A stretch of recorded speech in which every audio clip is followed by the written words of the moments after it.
Welcome learners. So let us solve some remaining parts of the JEE Mains question series. Here it is our next questions, question number 11. When a minute, yeah, here it is our question number 11. तो यहाँ पे दिया गया है कि half life of a radioactive substance A and B are respectively 20 minutes and 40 minutes. Initially, same sample of A and B have a equal number of nuclei. After 80 minutes, the ratio of the remaining numbers of A and B nuclei is तो इसको कैसे calculate करेंगे ए particle के लिए हमारा क्या हो जाएगा N A equal to N nought and 1/2 ये क्या हो जाएगा एन ए और यहाँ से एन ए की वैल्यू क्या होती है एन इक्वल टू कितना होता है टी अपॉन कैपिटल टी ठीक है तो यहाँ से एन ए की वैल्यू ये कब पूछा है 80 मिनट बाद ना और डिवाइडेड बाई यहाँ पे टी हो जाएगा ये एन ए के लिए लेट से है ठीक है तो यहाँ से टी ए की वैल्यू कितनी है यहाँ पे 20 है ना तो ये आ जाएगा मेरा 4 तो यहाँ से एन ए की वैल्यू कितनी आ गई 4 आ गई तो यहाँ से एन ए इक्वल टू कितना हो जाएगा मेरा N nought and divided N nought 1/2 and के पावर 4 तो यहाँ से एन इक्वल टू मेरा मिल जाएगा एन नॉट डिवाइडेड बाई 16 तो यहाँ से एन बी की वैल्यू कितनी आ जाएगी एन बी की वैल्यू आ जाएगी N nought divided by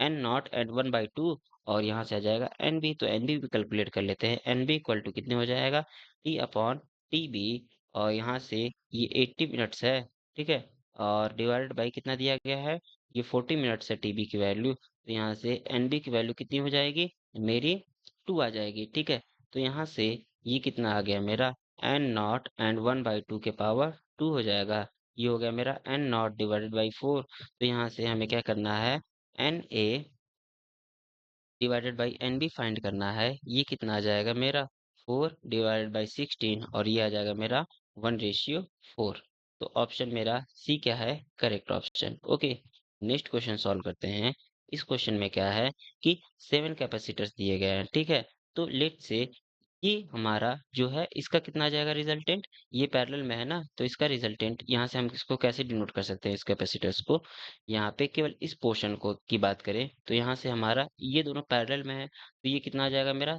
7 microfarad ठीक है अच्छा फिर इसके बाद ये भी हमारा पैरेलल में है तो ये कितना हो जाएगा वेट मिनट ये भी हमारा पैरेलल में है तो ये हमारा कितना आ जाएगा 3 माइक्रोफेरेड ठीक है और क्योंकि पैरेलल कॉम्बिनेशन के लिए C1 + C2 होता है ना तो उसके बाद हमें क्या करना है इसमें बेसिकली कि ए वाले में हमें क्या करना है वोल्टेज पोटेंशियल यहाँ पे potential difference across the plate of capacitors A के अक्रॉस हमें कैपेसिटर फाइंड करना है तो यहाँ पे सबसे पहले V इक्वल टू कितना होता है wait minute V equal to कितना होता है हमारा Q/C होता है ना और यहाँ पे C इक्विवेलेंट लेंगे तो V की वैल्यू कितनी दी गई है यहाँ से 59 इक्वल टू Q हो जाएगा हमारा और सीरीज कॉम्बिनेशन में Q की वैल्यू सेम होती है ओके तो C इक्विवेलेंट कितना हो जाएगा हमारा 1/21 और सारी सीरीज में है अब सारे कितने हैं सीरीज में 1/7 प्लस 1/28 प्लस 1/7 इधर था और प्लस 1/3 भी था ठीक है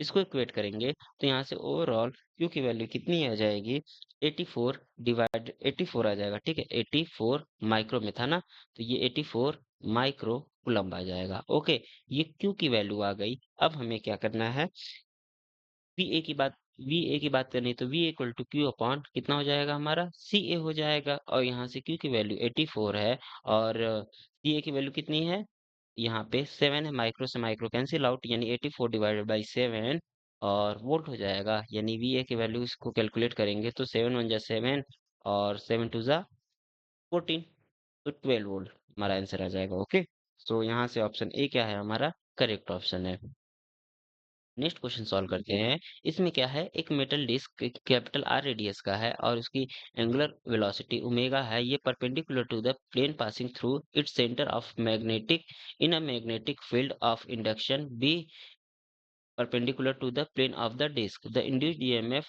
between the rim and the axis. सबसे पहले हमें क्या करना पड़ेगा कि इसमें हमें बेसिकली कैलकुलेट क्या करना है induced EMF between rim and axis तो सबसे पहले plane passing through the perpendicular axis के लिए हम क्या करते हैं I1 फाइंड कर लेते हैं I1 की वैल्यू कितनी हो जाएगी हमारी यहाँ से दिया गया है I1 की वैल्यू हमारी वेट अ मिनट यहाँ से हमें क्या मिल जाएगा? यहाँ से फ्रीक्वेंसी, सबसे पहले हमें फ्रीक्वेंसी फाइंड करनी है ना, यानी नंबर ऑफ रिवॉल्यूशन पर सेकंड, इसी को हम लोग क्या कहते हैं? फ्रीक्वेंसी कहते हैं। इसी को हम लोग फ्रीक्वेंसी कहते हैं। एफ एफ इक्वल टू कितना हो जाएगा हमारा? ओमेगा अपॉन 2 पाई हो जाएगा, ठीक है। अब यहाँ से हमें क्या करना है? एरिया स्वेप्ट आउट पर सेकंड फाइंड करना है। तो यहाँ से एरिया स्वेप्ट आउट पर सेकंड यानी delta A upon delta T की वैल्यू यहाँ से कितनी आ जाएगी? यहाँ पे एरिया कितना हो जाएगा इसका? एरिया हो जाएगा पाई आर स्क्वायर, और 1 सेकंड में कितना कर रहा है ये रिवॉल्यूशन? ओमेगा अपॉन 2 पाई कर रहा है। तो यहाँ से del A upon del T की वैल्यू कितनी मिल जाएगी हमें? यहाँ पे मिल जाएगा अ, omega R square divided by 2, ठीक है। तो यहाँ से फ्लक्स जो हमारा होता है वो कितना होता है? Minus d phi by d t होता है, और फाई इक्वल टू कितना होता है हमारा? बी ए होता है ना। तो यहाँ से ये कितना हो जाएगा? ये हो जाएगा हमारा, इसको डेल कह देते हैं, ठीक है, okay. Del phi by del t. तो यहाँ से बी कांस्टेंट है, बाहर निकल जाएगा, और ये मिल जाएगा हमें del A upon del t मिल जाएगा। तो यहाँ से पुट कर लेते हैं, यानी omega R minus omega R square B by 2, ये हो गया हमारा फाइनल आंसर। तो यहाँ से कौन सा ऑप्शन सही है? ऑप्शन डी क्या है हमारा करेक्ट ऑप्शन। सो नेक्स्ट क्वेश्चन सॉल्व करते हैं। इसमें क्या है कि यहाँ पे लेंथ का डायमेंशन कितना दिया गया है? लेंथ इक्वल टू क्या है? जी के पावर एक्स, सी के पावर वाई और एच के पावर जेड है, ठीक है। तो ये एक्सप्रेस किया गया है, तो हमें एक्स वाई जेड की वैल्यू फाइंड करनी है ना। तो लेंथ का डायमेंशन कितना होता है? एल होता है, ठीक है। अब डायमेंशन वाइज देखें तो लेंथ का डायमेंशन एल होता है, ठीक। उसके बाद जो यहाँ पे जी क्या है? यूनिवर्सल ग्रेविटेशनल कांस्टेंट, इसका जो डायमेंशन होता है वो कितना होता है? यहाँ पे m के पावर -1 एंड l के पावर 3 और t के पावर -2, इसके पावर में x दिया गया तो x लिख लेते हैं। अब यहाँ पे c का क्या होता है? एल टी के पावर -1 होता है, तो इसके पावर में y दिया गया है, और यहाँ पे h क्या है? Planck constant. प्लैंक कांस्टेंट का डायमेंशन कितना होता है हमारा? एम एल 2 t के पावर -1 होता है, ठीक है। इसके पावर में कितना दिया गया है? z दिया गया है, ये लिख लेते हैं। अब इसको सेपरेट कर लेंगे हम अलग अलग, और यहाँ से हमें क्या मिल जाएगा? इससे कंपेयर कर देंगे। इससे कंपेयर करने पे हमें क्या मिल जाएगा? Minus x plus z equal to 0, और इसके बाद 3x plus y plus 2z equal to कितना मिल जाएगा? हमें 1 मिल जाएगा, और एक इक्वेशन और मिलेगा, -2x minus y minus z equal to कितना मिल जाएगा? 0 मिल जाएगा। इन तीनों इक्वेशन को सॉल्व करेंगे तो x इक्वल टू हाफ मिल जाएगा, y इक्वल टू -3/2 मिल जाएगा, और z इक्वल टू कितना मिल जाएगा? हमें हाफ मिल जाएगा, ठीक। ये हो गया हमारा आंसर, यानी यहाँ से ऑप्शन डी क्या है हमारा करेक्ट ऑप्शन, ओके। सो यहाँ पे अगले क्वेश्चन में क्या करना है? A particle as such whose acceleration is given by a equal to 3 sin omega t। तो यहाँ पे हमें पहला ऑप्शन दिया गया है कि इसकी इनिशियल वेलोसिटी मस्ट बी 0 होनी चाहिए, तो इसके लिए देख लेते हैं। तो एक्सीलरेशन a इक्वल टू कितना है? 3 sin 4t है ना। तो यहाँ से हमें क्या मिल जाएगा? यहाँ से ए एक्सीलरेशन को हम लोग एक्सीलरेशन को d v by d t लिख सकते हैं, ये हो जाएगा हमारा 3 sin 4t हो जाएगा। यहाँ से हमें v इक्वल टू कितना मिल जाएगा? v two equal to integration of 3 sin 4t, ठीक है। और ये dt हो गया, इसकी वैल्यू कितनी आ जाएगी हमारी? इसकी वैल्यू आ जाएगी यहाँ पे 3, और 3 डिवाइडेड बाई 4, और -3 डिवाइडेड बाई 4 कॉस 4t आ जाएगी, ठीक है। ये हो गया हमारा v, और ये जब t इक्वल टू 0 था, यहाँ पे लेट से ये कांस्टेंट है हमारा, ठीक है, क्योंकि इंटीग्रेशन कांस्टेंट है c, ठीक। तो यहाँ से t इक्वल टू 0 पे इनिशियल पूछा गया है ना, तो t इक्वल टू 0 पे v इक्वल टू हमारा कितना मिल जाएगा? v नॉट मिल जाएगा, और v नॉट की वैल्यू कितनी होगी यहाँ से? -3/4 और प्लस c। ये 0 नहीं आया हमारा, ये 0 नहीं आया, इसलिए इसकी इनिशियल वेलोसिटी 0 नहीं होगी। ऑप्शन ए क्या है हमारा? रॉन्ग है, ठीक। ऑप्शन बी की बात कर लेते हैं, ये ऑप्शन ए के लिए था, ओके। ऑप्शन बी की बात कर लेते हैं, तो ए इक्वल टू हमें क्या दिया गया है? 3, wait a minute, A equal to 3 और साइन 40 दिया गया है। तो यहाँ से एक्स ए को क्या लिख सकते हैं? यहाँ पे दिया गया है कि acceleration of the particle become 0, तो लेट से ये हमारा 0 हो गया, और ये क्या हो जाएगा? 3 साइन 40 हो जाएगा, ठीक। यहाँ पे ये 0 कब होता है? ये साइन यहाँ से 40 इक्वल टू 0 मिल गया। अच्छा, 0 कब होता है? साइन एन पाई की वैल्यू पे ये 0 होता है, ठीक है? तो यहाँ से हमें क्या मिल जाएगा? एन पाई इक्वल टू 40 मिल जाएगा और यहाँ से हमें क्या मिल जाएगा? T equal to N pi by 4, यानी एन की वैल्यू कितनी है? 1 2 3 4, ठीक? तो यानी पाई बाई 4 सेकंड के इंटरवल पे ये हमारा क्या मिलेगा? एक्सीलरेशन हमें 0 मिलेगा। ये भी सही है। अब बात कर लेते हैं, the particle does not come at its initial position after some time. अच्छा, ये क्या है? पीरियोडिक मोशन है ना, बेसिकली ये क्या है? पीरियोडिक मोशन है। तो पीरियोडिक मोशन की डेफिनेशन ही होती है कि ये after certain sudden time interval certain time interval ये अपने पाथ को फिर से रिपीट करता है। तो ये इनिशियल पोजीशन पोजीशन पे आएगा तभी अपने पाथ को रिपीट करेगा। तो यहाँ से ऑप्शन सी क्या हो जाता है? हमारा रॉन्ग हो जाता है। अब ये स्ट्रेट लाइन में चल रहा है ना, लेकिन यहाँ पे क्या दिया गया है? ये सर्कुलर पाथ। तो ऑप्शन डी भी हमारा रॉन्ग है, यानी ऑप्शन बी केवल करेक्ट ऑप्शन है इसका। तो नेक्स्ट क्वेश्चन सॉल्व करते हैं। यहाँ पे दिया गया है P का रिजल्टेंट दिया गया है, resultant of two vectors A and B of the magnitude P, यानी P क्या है? ए बी का रिजल्टेंट। तो सॉल्व कर लेते हैं इसको। अच्छा, रिजल्टेंट है ना, तो P का स्क्वायर इक्वल टू कितना हो जाएगा हमारा? A का स्क्वायर प्लस B का square plus 2AB cos theta, ठीक है? अब इसमें क्या किया जा रहा है? क्यू इसमें नेक्स्ट पार्ट में बी को रिवर्स कर दिया जा रहा है, ठीक? तो इसका मैग्नीट्यूड हमारा क्यू स्क्वायर बन जाए क्यू बन जा रहा है, यानी Q square equal to A square. अच्छा, बी की जगह माइनस बी यूज करना है। अब हम इसमें क्या करेंगे? क्यू के लिए बी की जगह माइनस बी यूज करेंगे, ठीक? तो यहाँ से बी की जगह माइनस बी ना, तो यहाँ से हमें कितना मिल जाएगा? अच्छा, माइनस बी का स्क्वायर तो बी का स्क्वायर ही होगा और यहाँ पे माइनस हो जाएगा, ठीक है? माइनस हो जाएगा माइनस 2ab कॉस थीटा। अब हम इन दोनों को सिंपली ऐड कर दे रहे हैं। यहाँ से कितना मिल जाएगा हमें? पी का स्क्वायर प्लस क्यू का स्क्वायर इक्वल टू 2a का स्क्वायर प्लस b का स्क्वायर। ये हो गया मेरा final answer. Okay, so option A क्या है? हमारा करेक्ट ऑप्शन है।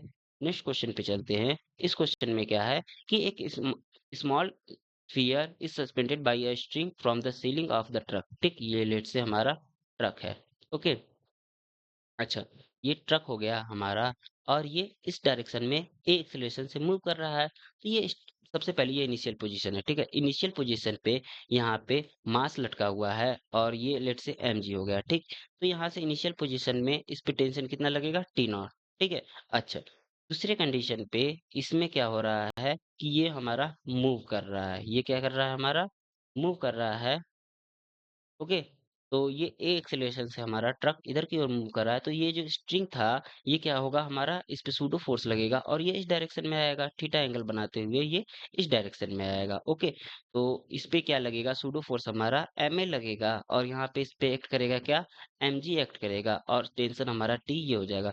तो टेंशन हमारा जो हो गया यहाँ पे, वो कितना हो गया? अंडर द रूट एम और एम ए का स्क्वायर और प्लस एम जी का स्क्वायर हो गया। तो यहाँ से टेंशन हमारा कितना आ जाएगा? एम कॉमन है, बाहर ले लेंगे और ए स्क्वायर प्लस जी स्क्वायर। यहाँ पे ये सारे टर्म जो है जो टी है वो हमारा ग्रेटर देन होगा टी नॉट से होगा, ठीक है? क्योंकि टी नॉट की वैल्यू कितनी थी? केवल एम जी थी। टी नॉट की वैल्यू यहाँ से कितनी थी? M G, okay? सो इसमें कौन सा ऑप्शन सही हो जाएगा? ऑप्शन बी हमारा करेक्ट ऑप्शन होगा। नेक्स्ट क्वेश्चन सॉल्व करते हैं। इसमें क्या है कि एक हमारा फोर्स दिया गया है, ठीक? तो फोर्स की वैल्यू सबसे पहले लिख लेते हैं। ये क्या है? माइनस के और वाई आई कैप प्लस एक्स जे कैप है, वाई आई कैप प्लस एक्स जे कैप है, ठीक? ये हो गया हमारा, ठीक है? अब इसमें डिस्टेंस यहाँ से यहाँ पे आर कितना हो जाएगा हमारा? पोजीशन वेक्टर ये एफ हो गया। आर कितना हो जाएगा हमारा? ये एक्स आई कैप होता है प्लस वाई जे कैप होता है, ठीक है? तो यहाँ से डी आर की वैल्यू कितनी मिल जाएगी हमें? डी एक्स आई कैप प्लस डी वाई जे कैप मिल जाएगी। तो वर्क डन हमारा कितना हो जाएगा? यहाँ से integration F dot D R होता है, इसको कैलकुलेट करेंगे तो यहाँ से ये क्या आ जाएगा? इंटीग्रेशन, यहाँ पे माइनस के तो कांस्टेंट है, बाहर आ जाएगा और यहाँ से हमें कितना मिलेगा? Y d x plus x d y मिलेगा, ठीक? क्योंकि इन दोनों का ये डॉट प्रोडक्ट था। ये क्वेश्चन 1 हो गया, इन दोनों का ये डॉट प्रोडक्ट था, ठीक है? तो यहाँ से हमें कितना मिल जाएगा? वर्क डन की वैल्यू ये माइनस के हो जाएगा और ये क्या हो जाएगा? डी ऑफ एक्स वाई, क्योंकि दो फंक्शन का डिफरेंशिएशन इतना ही होता है, ओके? तो यहाँ से ये डिफरेंशिएशन और इंटीग्रेशन एक दूसरे को कंपनसेट कर देंगे, यानी जो हमारा वर्क डन होगा वो माइनस के एक्स वाई होगा, ठीक?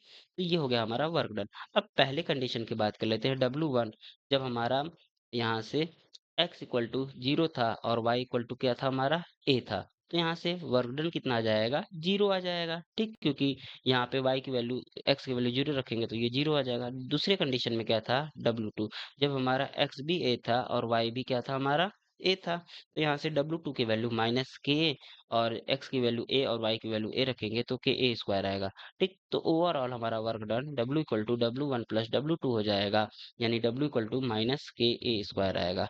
यानी कौन सा ऑप्शन सही है इसके लिए? ऑप्शन बी हमारा करेक्ट ऑप्शन है। सो नेक्स्ट क्वेश्चन सॉल्व करते हैं। इस क्वेश्चन में क्या है कि centre of mass of the three particles, देखिए ये 1 केजी, 2 केजी और 3 केजी के लिए क्या है 1, 2, 3 है ना। तो इन तीनों पार्टिकल को हम लोग क्या कर सकते हैं? एक पार्टिकल अज्यूम कर सकते हैं, ठीक? तो यहाँ से पहले कंडीशन में इन तीनों पार्टिकल को एक पार्टिकल अज्यूम कर सकते हैं क्योंकि वो सेम पॉइंट पे लाई कर रहे हैं। ओके, तो ये कितना हो जाएगा? 1 प्लस 2 प्लस 3 यानी 6 केजी पार्टिकल के लिए ये m1 कह लेते हैं ना इसको। तो m1 इक्वल टू कितना है हमारा? Combination of 1 plus 2 plus 3 KG, यानी ये 6 केजी का कॉम्बिनेशन है। और इसके लिए हमारा क्या दिया गया है? पोजीशन x1, y1 और z1, इसकी वैल्यू कितनी दी गई है?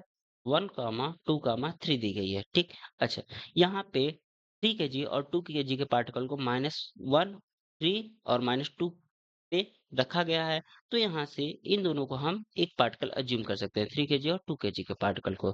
तो सेकंड में हमारा क्या बन जाएगा? m2, ये कॉम्बिनेशन किसका है? 2 केजी और 3 केजी का, यानी 5 केजी का, ठीक है? ये क्या हो जाएगा हमारा? x2 और y2 और z2, ये कितना हो जाएगा हमारा? इसका पोजीशन दिया गया है -1, 3, -2। अब ये पूछा गया है 5 केजी के पार्टिकल को, ठीक? 5 केजी के पार्टिकल को कहाँ रखें? तो तीसरा क्या हो जाएगा मेरा? m3, ये कितना हो जाएगा इसका?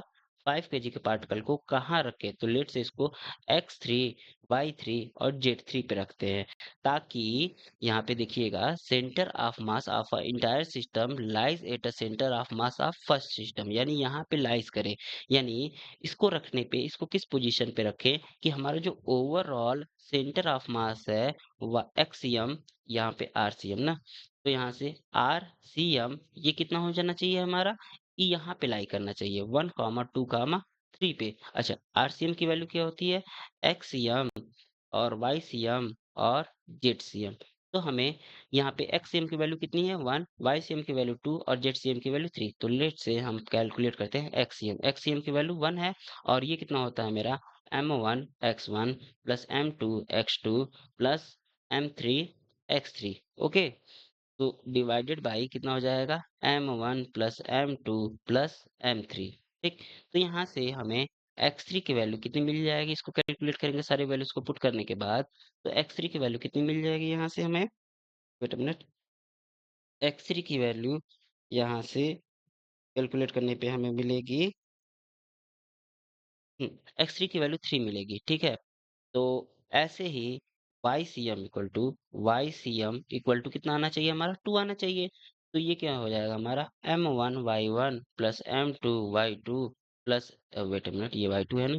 Plus M3 Y3 divided by M1 plus M2 plus M3, ठीक है? तो यहाँ से Y3 की वैल्यू कितनी मिल जाएगी? Y3 की वैल्यू हमें मिलेगी 1, ठीक? ऐसे ही हम जेडसीएम की वैल्यू फाइंड करेंगे। जेडसीएम हमारा दिया गया है 3 दिया गया है, ओके। तो m1 z1 plus m2 z2 plus m3 और ये हो जाएगा मेरा z3 divided by m1 plus m2 plus m3, okay. तो ये यहाँ से हमें z3 की वैल्यू मिलेगी और वो कितनी मिल जाएगी हमें? यहाँ से मिल जाएगी 8 मिल जाएगी, ठीक है? ये हो गया हमारा आंसर, यानी x3 y3 और z3 को क्या होना चाहिए हमारा? 3, 1, 8 होना चाहिए। तब जाके हमारा सेंटर लाई करेगा 1, 2, 3 पे, यानी ऑप्शन डी क्या है इसके लिए? करेक्ट ऑप्शन है। Okay, so next question solve करते हैं। इसमें क्या है कि a uniform disc of radius R lies in a x y plane, ठीक? तो ये एक्स वाई प्लेन पे लाई कर रहा है। लेट से ये हो गया मेरा एक्स और ये हो गया मेरा वाई, ठीक? तो यहाँ पे क्या दिया गया है? When it centre at origin the moment of inertia about x equal to 2r। तो x अबाउट यहाँ पे, तो ये इसके लिए I1 हो जाएगा ना। तो I1 किसके इक्वल होगा? यहाँ पे पहले सेंटर का मास, ठीक है? सेंटर का मास कितना हो जाएगा इसके लिए? डिस्क है ना, तो सेंटर से जा रहा है तो हाफ एम आर स्क्वायर, ठीक है? प्लस और ये कितना हो जाएगा m और ये 2r का स्क्वायर हो जाएगा। ये हो जाएगा हमें ओवरऑल मिल जाएगा 9r स्क्वायर बाई 2 मिल जाएगा, ठीक है। अब सेकंड कंडीशन में क्या कह रहा है कि y इक्वल यहाँ पे x इक्वल टू 2r था, y इक्वल टू 0 था, यानी ये ओरिजिन के अबाउट था, ठीक है। x इक्वल टू 2r था, यानी ये पार्टिकल लेट से यहाँ पे था। अब सेकंड कंडीशन में कह रहा है y इक्वल टू 0 है, y इक्वल टू 0 है। अब ये इसके ओरिजिन पे जा रहा है, ठीक। इस कहाँ जा रहा है, इसके ओरिजिन पे जा रहा है, और z equal y equal to sorry ये वाई इक्वल टू डी यहाँ पे है, और जेड इक्वल टू हमारा 0 है, यानी ये इस प्लेन के अबाउट हो जाएगा। तो वाई टू इक्वल टू कितना हो जाएगा, यहाँ पे हमारा 1/4 मिलेगा ना, 1/4 एम स्क्वायर, क्योंकि सेंटर के अबाउट कितना था इसका, हाफ एम आर स्क्वायर था, और इसी इसकी इस पॉइंट के अबाउट कितना हो जाएगा, 1/4 एम आर स्क्वायर। और ये कितना था हमारा एम, और वाई की डिस्टेंस कितनी दी गई है, डी, यानी एम डी स्क्वायर। ये इक्वल है हमारा, किसके इक्वल है, ये I1 के इक्वल है, क्वेश्चन में दिया गया है ये, ठीक है।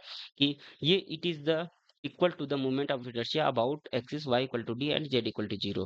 तो यहाँ से I1 की वैल्यू पुट कर देते हैं, यानी 9/2 r स्क्वायर। तो ये हमारा किसके इक्वल आ जाएगा, यहाँ पे d की वैल्यू आ जाएगी √17/2 और r, यानी ऑप्शन इसका क्या हो जाएगा, ऑप्शन बी क्या हो जाएगा, करेक्ट ऑप्शन। So thanks.